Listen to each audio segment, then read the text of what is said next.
जोहार, नमस्कार। आज फिर आप सबके बीच एक और नए वीडियो में।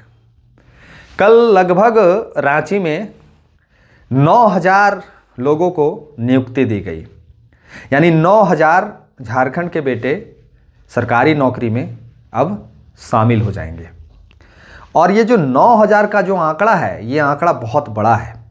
हमें खेद है थोड़ा सा कि 26,000 होना चाहिए था, लेकिन सरकार ने व्यवस्था नहीं कर पाई, या फिर नियुक्ति में कुछ प्रॉब्लम आ गया, किसी का डीवी होकर रुक गया, किसी को अन्य कारणों से रोक दिया गया।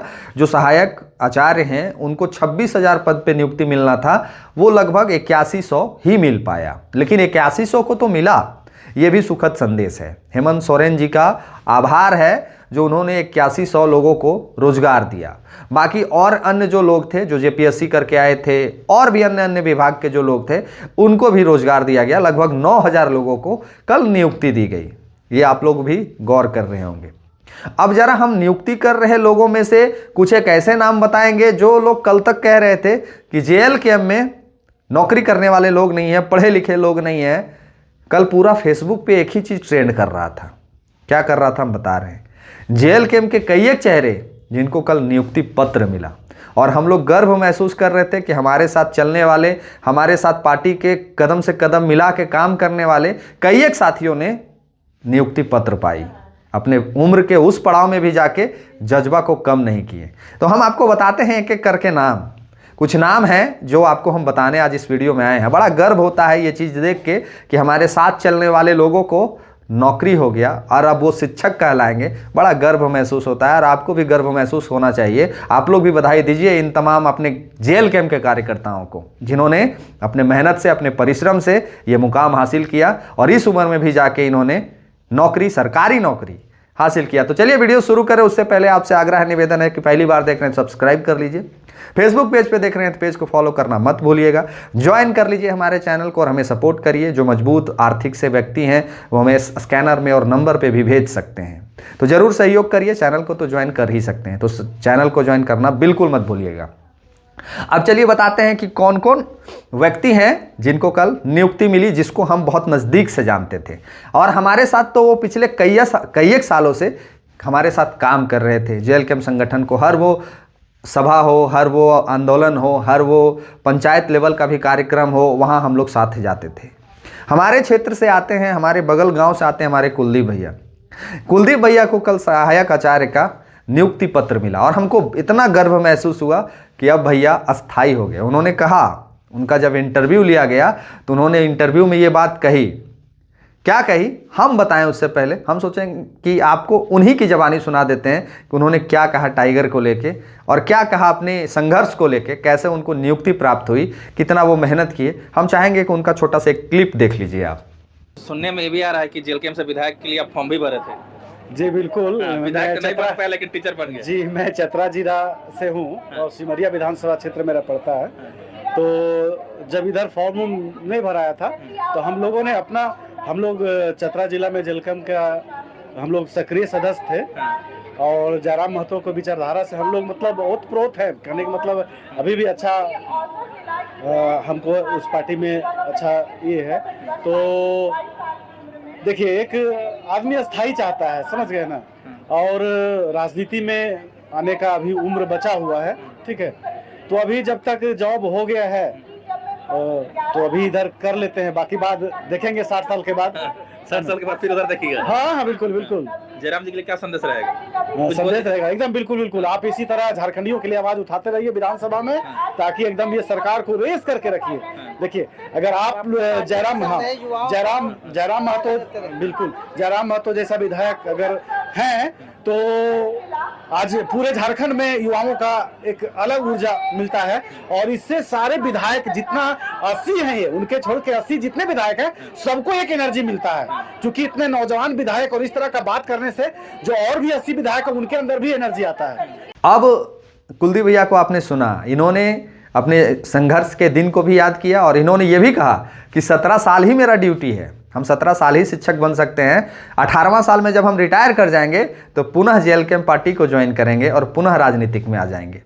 ये सोच ये दर्शाता है कि उनका कितना लगाव है जेएलकेएम परिवार से, कितना प्यार करते हैं वो जेएलकेएम परिवार से, कि उनको नौकरी हो गया, लेकिन फिर भी कह रहे हैं कि अगले बार जब हम रिटायर करेंगे तो फिर से जेल कैंप को ज्वाइन करेंगे। अब दूसरा नाम हम आपको बताएंगे, ये नाम का चर्चा हम आगे भी करेंगे। दूसरा नाम हमारे जो है वो गोकुल मुखर्जी, जो शायद धनबाद से आते हैं, जिनका पोस्टिंग भी डुमरी विधानसभा में होना है। गोकुल मुखर्जी, हमारे दादा भी, हमारे से मुलाकात हुई कल उनकी, वो बहुत खुश थे अपने जीवन में।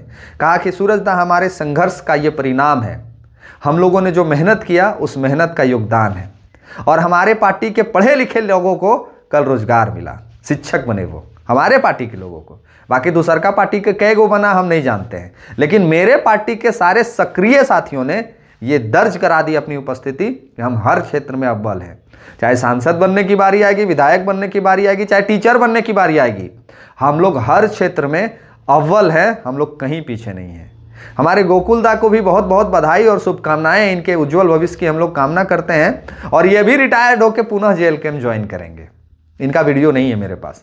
एक और नाम बताते हैं जो गिरिडीह विधानसभा से आते हैं, रॉकी नवल। वो पार्टी के शायद केंद्रीय लेवल के नेता थे। रॉकी नवल जो हैं वो पार्टी के शायद केंद्रीय या फिर जिला लेवल के नेता तो थे, अब नहीं है। इसलिए नहीं है कि भाई अब सरकारी नौकरी हो गया है सहायक आचार्य में। तो जरा सोच के देखिए कि ये 3 प्रमुख नाम मैंने जो आपको बताया, कुलदीप भैया, आपके गोकुल दा और आपके रॉकी नवल दा, ये 3 नाम जो प्रमुख नाम हैं, जो सोशल मीडिया पे आप काफ़ी जेल कैंप के बैनर तले हर वो आंदोलन, हर वो प्रोटेस्ट, हर वो संघर्ष में इनको अपने साथ आप लोगों ने देखा होगा। ये सारे नाम कल शिक्षक बन गए। ये सारे चेहरे अब बच्चों को शिक्षा प्रदान करेंगे। ये सारे चेहरे अब झारखंड के भविष्य को सुधारेंगे।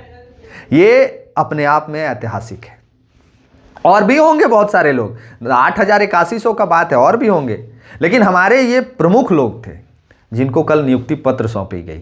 लेकिन ये नियुक्ति पत्र की जितनी खुशी थी उतनी मायूसी भी थी मन में। मायूसी इनके मन में नहीं थी, इनके मन में तो खुशी थी कि चलो ये सारे लोग जो हैं वो लगभग 17-18 साल सर्विस तो करेंगे। लेकिन आपको बताते हैं कि कल सहायक आचार्य की जो नियुक्ति पत्र दी गई है उसमें बहुत सारे ऐसे भी लोग हैं जो 1 साल में रिटायर कर जाएंगे। कुछ एक ऐसे लोग हैं जो जनवरी में ही रिटायर कर जाएंगे, यानी 26 इसी साल, माफ कीजिएगा अगले साल, यानी कि 2-3 महीना का उनका पीरियड बचा हुआ है। मतलब कि कुछ एक ऐसे भी साथी हैं जो अगले साल ही रिटायर्ड कर जाएंगे, और कुछ एक ऐसे साथी हैं जिनका 2 साल ड्यूटी होगा, कुछ ऐसे साथी हैं जो 4 साल होगा, कुछ एक 5 साल होगा। मतलब कि बहुत सारे ऐसे लोग ज्वाइन किए हैं जो लगभग 10 साल के भीतर ही रिटायर्ड कर जाएंगे। 10 साल के भीतर ही लगभग लोग रिटायर्ड कर जाएंगे। कुछ एक लोग बचेंगे लगभग 15-17 साल ड्यूटी करेंगे। अब ये क्यों हुआ भाई? सारे युवक तो परेशान है सोच सोच के कि ऐसा क्यों हुआ, मतलब ये कैसे हो सकता है कि इस तरह से हो। तो ये इसलिए हुआ कि सरकार ये नियुक्ति को लेके कोर्ट में केस चल रहा था। एक तरफ पिटिशनर जो थे वो हमारे सहायक आचार्य के लोग थे, और एक तरफ जो पार्टी विपक्ष में थी वो सरकार थी। यानी सरकार पिछले कई वर्षों से, 3 वर्षों से लगातार इस पे केस लड़ रही थी कि हम इस नियुक्ति को नहीं करेंगे, हम इस जो क्या बोलते हैं वैकेंसी को नहीं मानते हैं, हम इस पद को नहीं भरेंगे। लेकिन आज जब कोर्ट का आदेश आया, जब सुप्रीम कोर्ट का आदेश आया, और सुप्रीम कोर्ट के प्रेशर से, सुप्रीम कोर्ट के दबाव से जब सरकार के ऊपर में इतना दबाव दे दिया गया, तो आज यही सरकार ये कहने पे व्याकुल है कि हमारी उपलब्धि है, हमने नियुक्ति पत्र बांटा। और यही सरकार पिछले 3 वर्षों से कोर्ट में केस लड़ रही थी इन्हीं लोगों के खिलाफ कि नहीं, हम नियुक्ति नहीं देंगे, हम इस वैकेंसी को नहीं मानते हैं। यही वो सरकार इसी लोगों को, माफ कीजिएगा, इन्हीं लोगों के साथ केस लड़ रही थी। जब केस ये हार गई सरकार, सुप्रीम कोर्ट का आदेश जब इनके पक्ष में आ गया, तब ये सरकार वाहवाही लूटने आ गई मंचों से कि हम नियुक्ति पत्र बांट रहे हैं। अगर सच में वाहवाही इनको लूटना था तो 2022 की ये वैकेंसी है, 2022 की ये वैकेंसी है। अब 2022 से 2026 आ गया, 25 आग खत्म है ना जी, 26 आ गया। तो 2022 की वैकेंसी की ज्वाइनिंग 2025 में क्यों दी गई? क्यों इनका 3 साल बर्बाद किया गया? क्यों इनके खिलाफ सरकार केस लड़ रही थी? ये भी कभी हेमंत सोरेन जी मंचों से घोषणा करते तो बड़ा मजा आता सुनने में कि सच्चाई तो बोलते हैं। ये जीत सुप्रीम कोर्ट की है, ये जीत सुप्रीम कोर्ट की है, ये हार सरकार की है, ये कोनो उपलब्धि नहीं है। मजबूरी में नियुक्ति पत्र बांटा गया है, मजबूरी में नियुक्ति पत्र बांटा गया है। सुप्रीम कोर्ट में केस चल रहा है।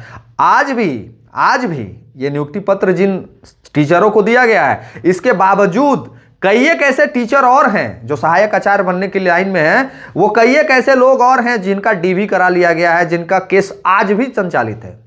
सरकार को 26,000 नियुक्ति देना है और 26,000 में सरकार पलड़ा झाड़ रही है, 81 ही दे के और बहुत वाहवाही लूट रही है, मोराबादी में भीड़ दिखा रही है। और हमको कल कुछ लोग लाइव चलाए तो उसमें ज्ञान लिख रहे हैं कि आपको बड़ा मिर्ची लग रहा। नहीं, मिर्ची नहीं लग रहा है, सच्चाई बता रहे थे। मिर्ची नहीं लग रहा भाई, सच्चाई बता रहे हैं। और ये हेमंत सोरेन जी की उपलब्धि नहीं है, ये सुप्रीम कोर्ट की उपलब्धि है। अगर ये लोग केस ना लड़ते, सहायक आचार्य लोग देख रहे होंगे तो अगर आपका तो नाम नहीं आएगा, लिखिएगा कमेंटवा में। अगर ये लोग केस ना लड़ रहे होते, अगर ये लोग केस लड़ने की हिम्मत ना जुटाते, तो शायद ये लोग को आज नियुक्ति नहीं मिलता। ये लोग भी कहीं गुमनामी की जिंदगी तो जी ही रहे थे, कहीं कोई पारा टीचर, कोई और। अब जिसका जीवन 50-55 साल में है, वो तो कुछ ना कुछ अपने दैनिक जीवन में कमाने के लिए तो करेगा ही, नहीं करेगा सो बात नहीं है। तो जो व्यक्ति का 50 साल पार कर गया है, वो ऐसे बैठ के तो नहीं रहेगा। कोई पारा टीचर, कोई प्राइवेट स्कूल का टीचर, कोई अन्य काम में सारे लोग इन्वॉल्व हैं।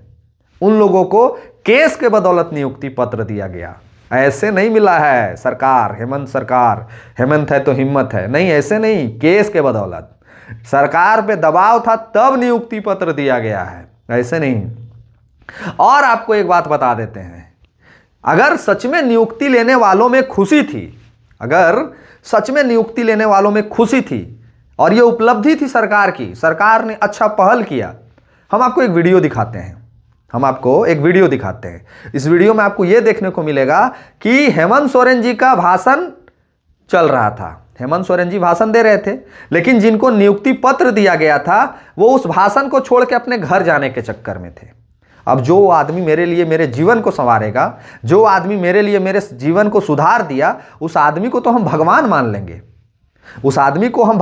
लेंगे, और उस भगवान का भाषण जब तक समाप्त नहीं होगा तब तक हम उस जगह को छोड़ के नहीं जाएंगे।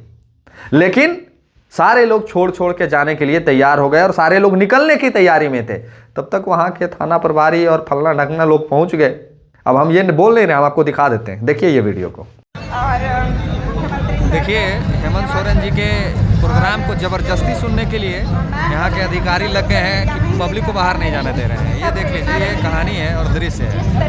तो ऐसे वो जबरदस्ती कर रहे हैं, इनको तो आप चिन्ह ही रहे होंगे, ये पदाधिकारी महोदय को दिखा दे रहे हैं, देख लीजिए, इनको जरा चिन्ह लीजिए बढ़िया से।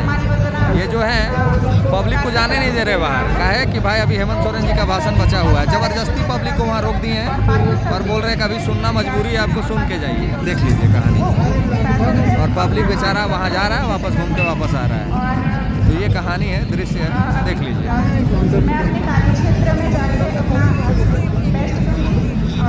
जबरदस्ती हेमंत सोरेन जी का भाषण आपको सुनना होगा, आप यहाँ आए तो हेमंत सोरेन जी का भाषण सुन के जाना होगा।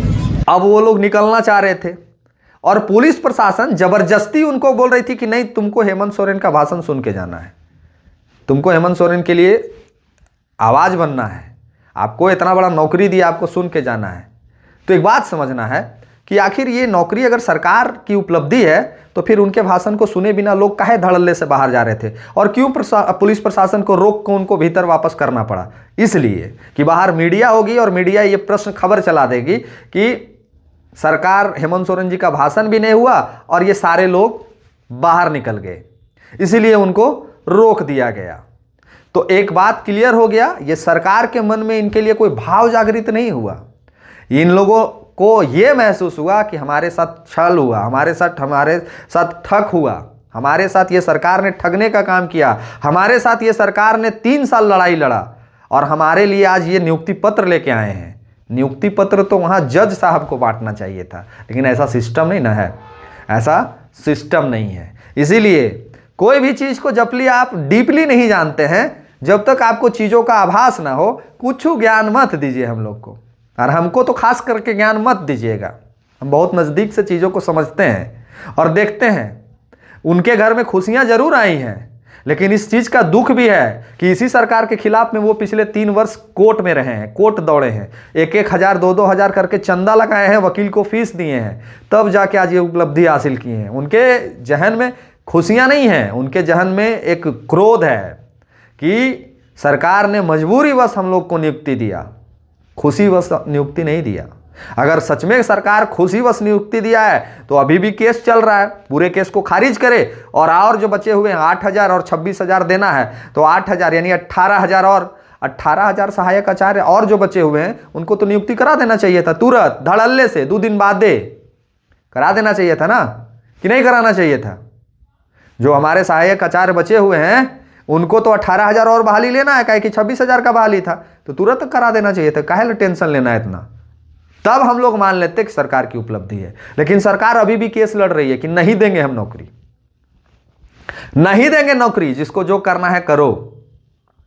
वही वाला हाल हो रहा है जो जेएसएससी सीजीएल का चल रहा है। और सीजीएल के भी बारे में डंके की चोट पर कह दिए हैं हमारे माननीय मुख्यमंत्री जी कि सीजीएल का जो फैसला है वो पक्ष में आएगा जो डीवी करा चुके विद्यार्थी हैं, और इसी मोराबादी मैदान में हम उनको नियुक्ति पत्र देंगे। अब भैया जो लोग केस लड़ रहे हैं, जो विद्यार्थी कह रहे हैं कि पेपर लीक हुआ है, जो विद्यार्थी माने केस लड़ रहे हैं हाई कोर्ट में, अब उनका तो कौन बड़ा भला कर सकता है, भगवान मालिक है। हेमंत सोरेन जी भरे मंच से कहे ना जी, वो तो जो भाई जो विद्यार्थी और जो टीचर लोग केस किए उसको तो गैंग बता दिए। विद्यार्थी और जो टीचर है उसको हेमंत सोरेन जी ने गैंग साबित कर दिया कि एक गैंग है जो हमारे खिलाफ है, एक साजिश रची जा रही है स्टूडेंट और विद्यार्थियों की जिंदगी बर्बाद करने की। अब भैया कोर्ट में ना केसवा चल रहा है कि नहीं चल रहा है। अब कल के डेट में अगर कोर्ट का फैसला ये आ जाए कि नहीं सच में पेपर लीक हुआ है, सच में ये गलत तरीके से एग्जाम को कंडक्ट कराया गया है, इसीलिए इस एग्जाम को रद्द कर दिया जाता है, तो हेमंत सोरेन जी फिर कल मंच पर आके बोल देंगे कि हमने झारखंड के बेटों का जिंदगी बर्बाद होने से बचाया, हम पुनः सीजीएल का एग्जाम लेंगे और पुनः नियुक्ति प्रदान करेंगे। मतलब ये भाइयों और बहनों कि चिट भी इनकी और पट भी इनकी। माने केस हार जाए तो हमारी उपलब्धि और केस जीत भी जाए तो हमारी उपलब्धि। समझ रहे हैं ना हमारी बात को कि केस आप हार जाइए तो भी हमारी उपलब्धि और केस आप जीत जाइए तो भी हमारी उपलब्धि। माने चिट भी मेरा और पट भी मेरा।